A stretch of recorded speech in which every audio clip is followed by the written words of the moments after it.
What is up, everyone, and welcome to this long-awaited review of an album I feel so openly blessed to talk about. Oh boy, it's here. It's finally motherfucking here. I am so excited to talk about this. People have no fucking idea. They really don't. So, today we are going to be talking about One Assassination Undergod Part 1 by the one and only Marilyn Manson. So, bear in mind, the reason I'm looking away from my face camera, I could put a note on the screen, but the reason I'm looking away is because I've got like a script put up on my screen. I pre-script on my videos and all that, so yeah. So, released on November 22nd, 2024 by Nuclear Blast Records. What started out as a signal of the end and what looked like a total goodbye, from coming back with not one, not two, but three back-to-back singles, to launching one of, if not the biggest stomach comebacks in history. Marilyn Manson is truly fucking back. Let me tell you, this album, this fucking album, is everything I want it to be. I wanted it to be and more. After all the pain, public scrutiny, finger pointing, public backlash, and what was conclusion by the court of public opinion, somewhat, Manson emerged with this 9-track masterpiece. From every single song, this album is a deeply emotional, ritualistic, archaic, cinematic fucking journey. From the moment I opened my pre-order with the t-shirt and the album involved, that I'm going to pin up on the screen, from listening to every track back to back, I was overjoyed. I honestly was overjoyed and mind blown. I also felt mentally soothed from what I heard, and also to describe the previous Manson records in that sense for me as well. That does happen, but it comes within a few and far between type of scenario to my ears and that type of thing, because his background and everything. But this was so different, so different. So we are going to go into every single song, including the singles, and I will give out my thoughts and reaction. I also want to take the time to just say this is everything to me, absolutely everything. Like, I can even show my fucking email of when I put the pre-order, right? So this was going way fucking back. So when the album first got released, I was probably the first person within the UK to basically get a selected pre-order, and I knew it was going to come to my fucking door 100%. So track 1, One Assassination-Undergod. This is the opening. It is a absolutely badass epic, just amazing. Coming in at 5 minutes and 28 seconds. The lyrics of Pull Back the Curtain, I Was Suffering for Your Amusement. There's no more dreams for me to sell. I choose my nightmares wisely. For me, I interpret it as, it's not just a stab in a sense. It's a literal fucking nuclear warhead gut punch from hell, literally. I felt the presence and its entire soul that was on the cusp of revenge within the lyrics. 100% without a doubt. Like, where the fuck did my vape go? Let me take a hit.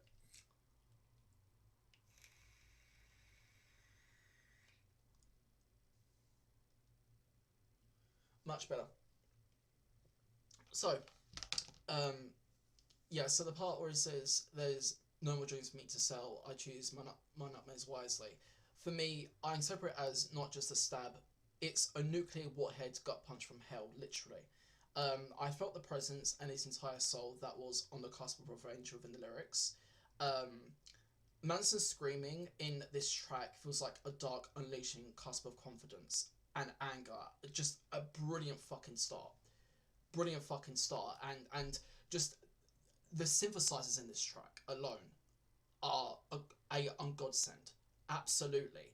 And I also want to go into like a bit of a side talk away from the album. So I'm mainly going to talk about some things in relation to how he creates sounds alongside his traditional atmosphere within the industrial scene and that type of thing. It's very rare for a goth artist to use synths in that sense. But the way how Manson matched it with the mood made this song completely. And the music video, oh my fucking god. The music video. The raid on him. Let me just pull this up. Because this was fucking brilliant with the way how we did this. This was superb, literally. And the symbology with like the go and the car and everything, you're like, he's fucking back, absolutely. And not just that.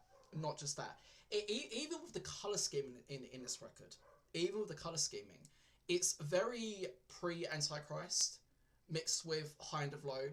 There's a little bit of shadiness with Poe Emperor to where he is now. So it feels like with the way how he used colour to match the moods meant to within this album to what he was saying and what he was speaking about, within the conceptual digs of like, you know, revenge versus cancel culture, and where the line draws and where it doesn't in life now and within society.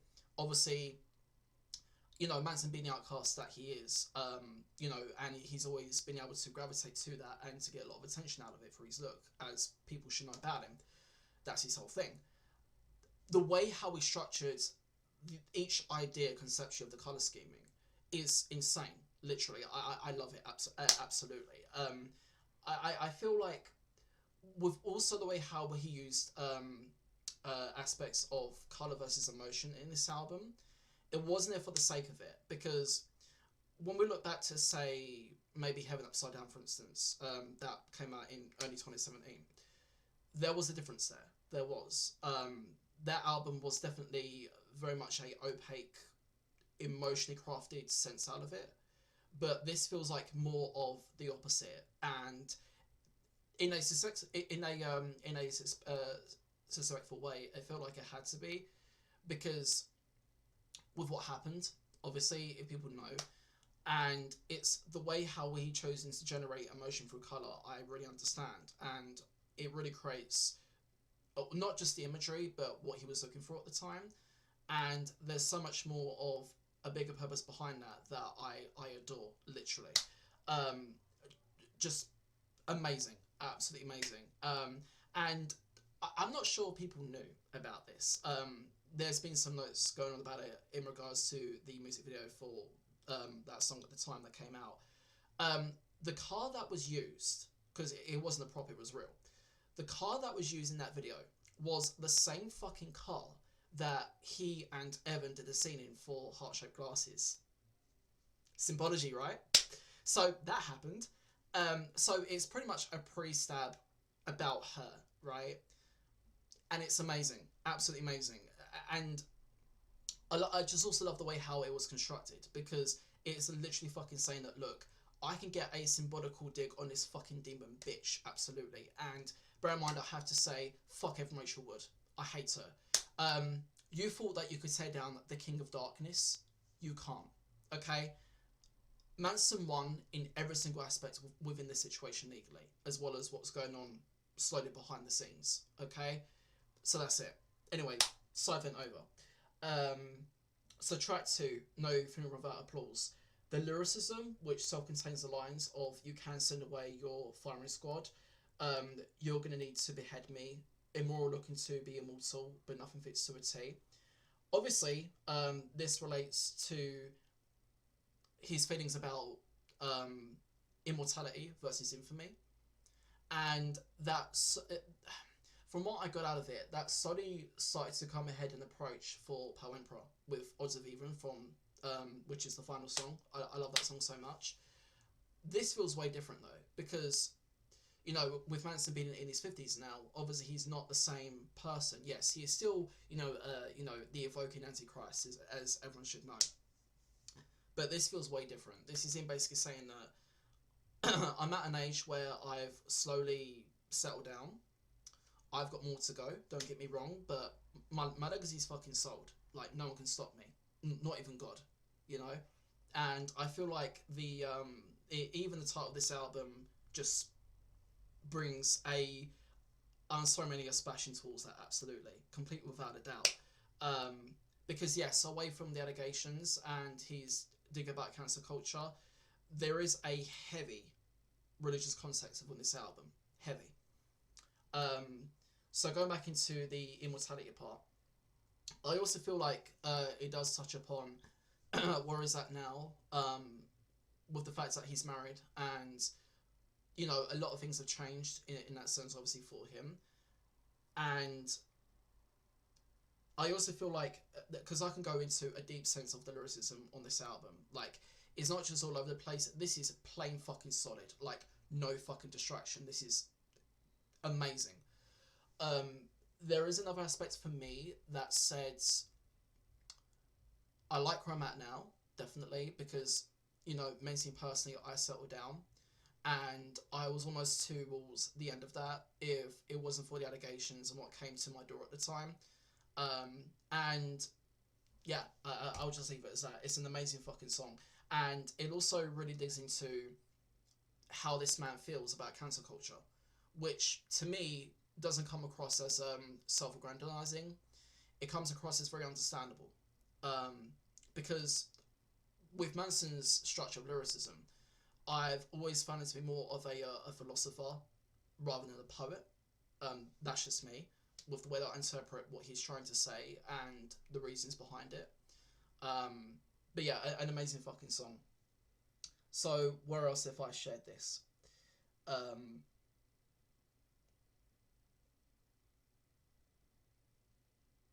Where was I at? So the next song that I also want to go into, this is the final track of the album, known as Sacrifice of the Mass.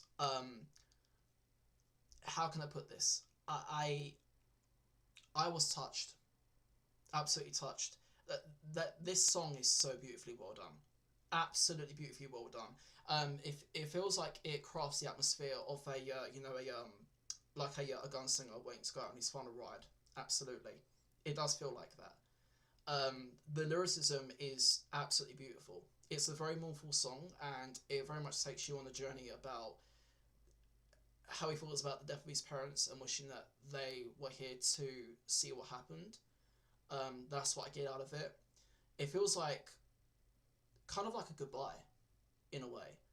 I'm getting a bit emotional, but yeah, this song is so good. It's amazing. It's basically just a beautifully crafted ballad, and I never thought that I would say that Manson using structures of a ballad or elements like that within a song could be beautiful, but it feels like that. That this song is perfect. I've even had occasions where I play the song away from the album on its own, and it still has the same effect. It is so fucking emotional, and I don't mean emotional as in, you know, chaotic heaviness like what he did with High and Low and him being, you know, completely fucked up and all of that. No, that was a different him. This is more of uh, it feels very grounded, if that makes sense. But it's also something that is so enriched, and it's amazing.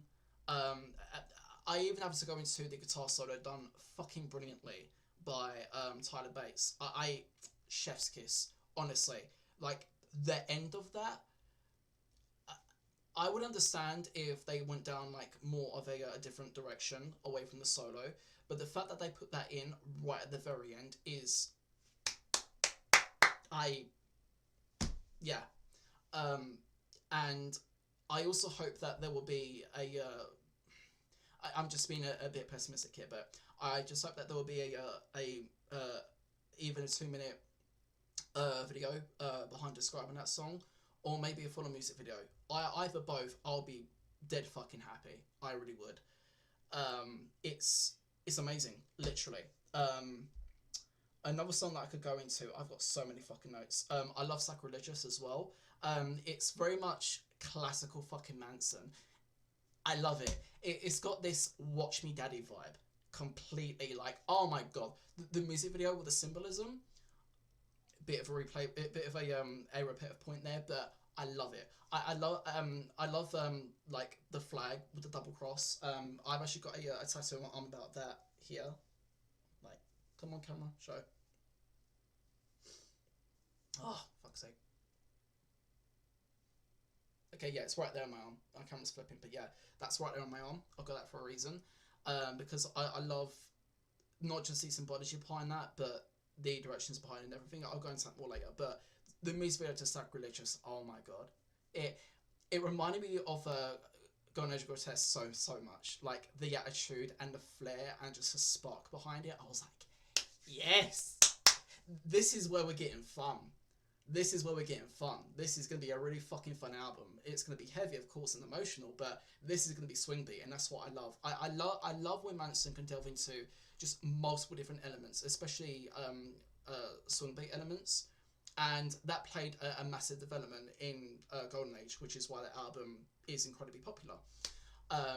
Not saying that Manson cares about popularity all the time, but it was there, you know, and his knowledge is insane. But anyway, I love that video so much. Love it. Even the blazer with like the upside down shock logo, I was like, yes. And the end with the Baphomet pose, if people thought that that isn't a complete fuck you, I don't know what will be. I loved it. Absolutely loved it. I love Meet Me in Purgatory as well, which is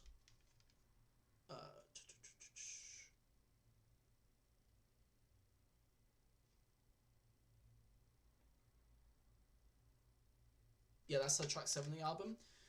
So Meet Me in Purgatory is, how to describe that track? So it very much has this deselectable window away from where the album is going, but I like that a lot.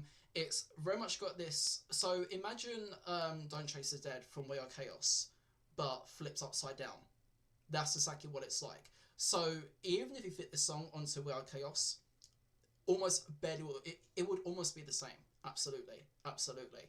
So to me, that did feel like a unreleased song, somewhat, kinda. That's just the way that I interpret it, but I still respect it so much because that describes not just a reflection, but it's basically saying that, look, if you want to fucking hand me by my secrets, who are you to do that? Because there are people out there in the real world who have done far worse than me, far worse, and I fully believe that. And that's basically the tagline of this entire song, without a fucking doubt. Brilliant. Any more that I want to add?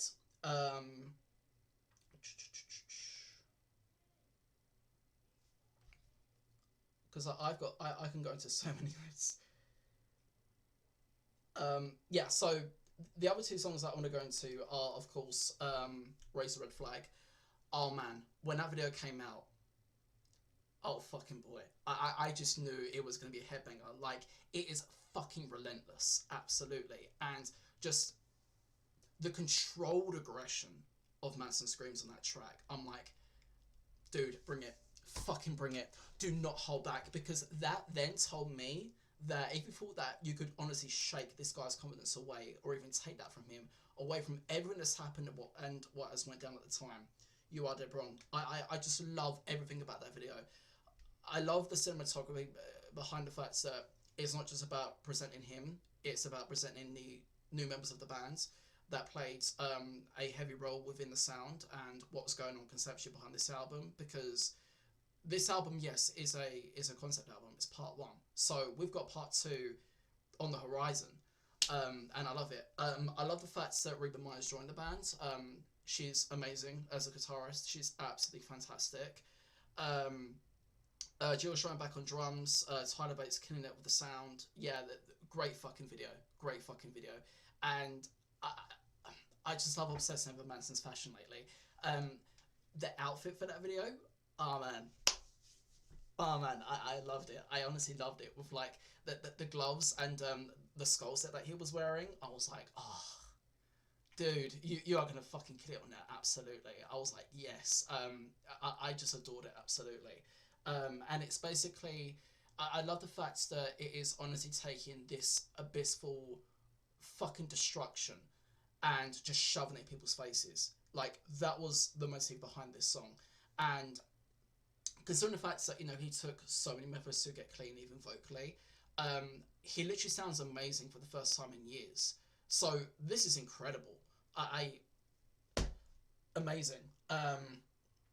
Anything else that I want to add?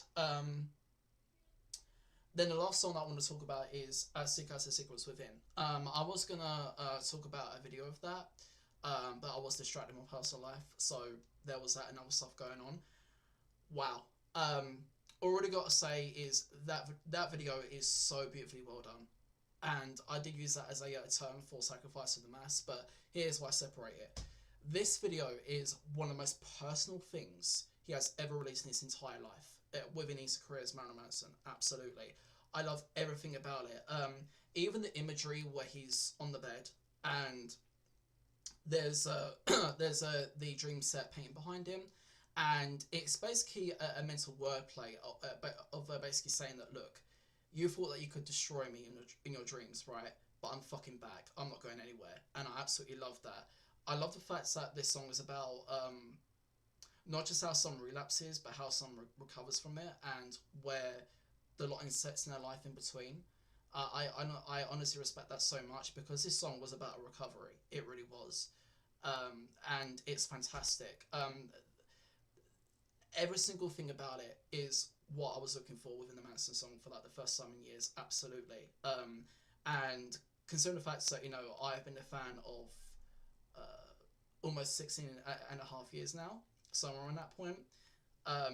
Yeah, I mean, this was the first set of, you know, comeback season number 1, but better. Honestly, better.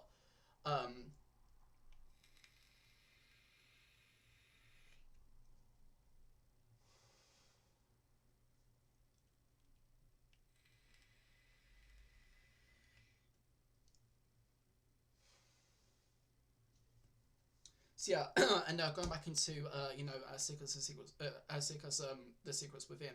Yeah, I will say also for sure, certainly that the emotional motif on that video and on that song is very much out there, but it's not as blatant as people think of it.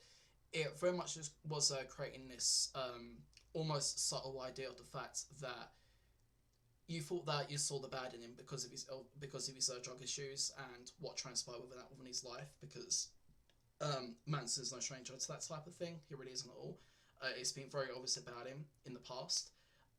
This was about turning the page and him saying that you can either be with me or not, and that's it.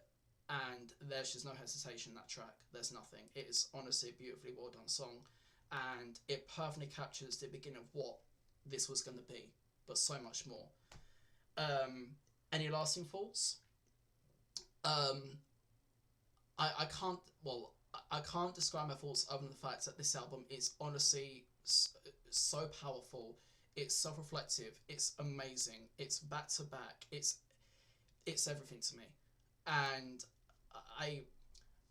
To me, what this also shown and proven is that cancel culture, especially, you know, even the time of it, deserves to be burned to the fucking ground. And when you target someone with a legacy like Manson's, and when you try to say that, yeah, he's obviously not innocent in all of this because of his past and everything else, listen to this album and you get what the fuck he's actually saying. That is my point. If you don't, then fine, but, you know, I just feel like we still live in a notion of society where people are going to selectively judge someone based upon their past reasons or actions, regardless if that was indirect or not, especially within, you know, drugs versus a toxic relationship. And that's my side on it. And that's not out of bias, that's me just saying the full truth there, and that's what I feel. But anyway, yeah, an amazing album. This is a 10 out of 10, and I truly think that, well, I almost thought that nothing could get better than this, but it really fucking does. And that's it. This is honestly the most centered, the most fresh, the most impactful, the most strongest he sounded in years. And yeah, this is a brilliant emergence, absolutely. This is more than the comeback album. This is revenge, and this is an album that honestly it never almost saw the light of day. It really didn't. But everything that happened was for a reason in his favor, absolutely. And I can truly say that this is a truly honest, brilliant album, and no complaints. My only slight note is that it was a little too short, with the fact that, you know, it's 9 songs long. But my other backtrack of that is about the fact that, you know, the notion of, you know, leave them wanting more. I now feel fits Manson to a T within his discography and within this stage of his life completely. And yeah, so this is a 10 out of 10. This is perfect. And Manson, welcome the fuck back. We missed you. We are so glad that you're back. And yeah, thanks everyone for watching.